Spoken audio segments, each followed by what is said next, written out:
And begin. Those legs come straight up over your hips. Drop your left leg out first, then two more. 1 and 2. Go ahead and let those legs relax.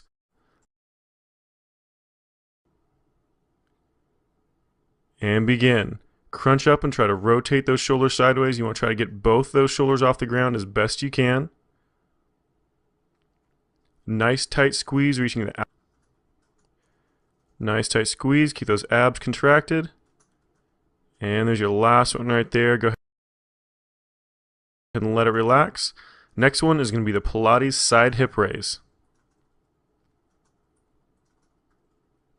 Almost done. Just one more. And let it relax. And begin. Bring that hip up nice and high. Same thing, you're going to try to pull that right shoulder down towards that right hip.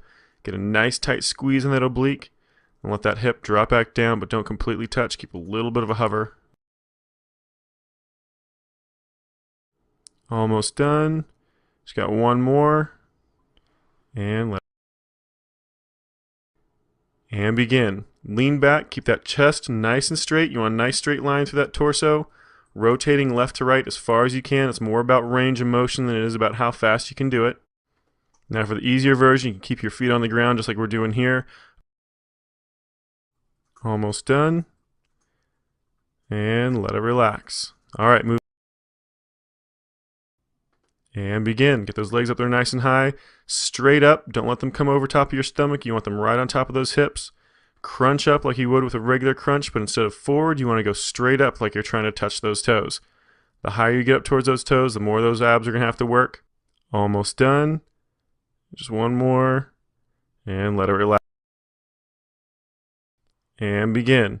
Go ahead and get up in that push-up position. Nice straight line from your shoulder all the way down to your ankle.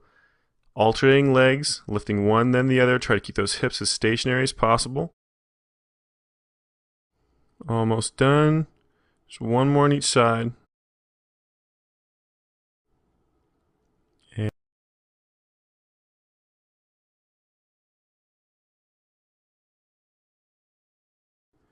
And begin. Bring those hips up nice and high off the ground. You want to try to keep a nice straight line from that shoulder all the way down to that ankle. Then alternate those legs, trying to keep those hips up nice and high. Trying to not to let them swing left to right as you switch those legs. One. And let those hips drop.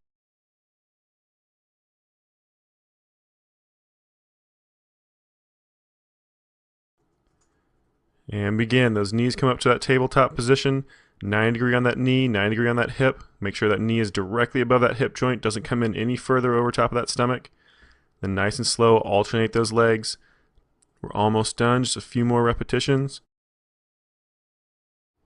And there's your last one right there. And go ahead and let it relax.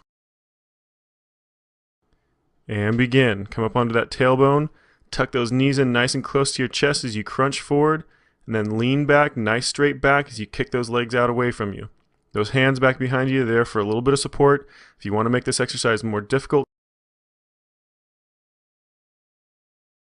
2 left. And let it relax.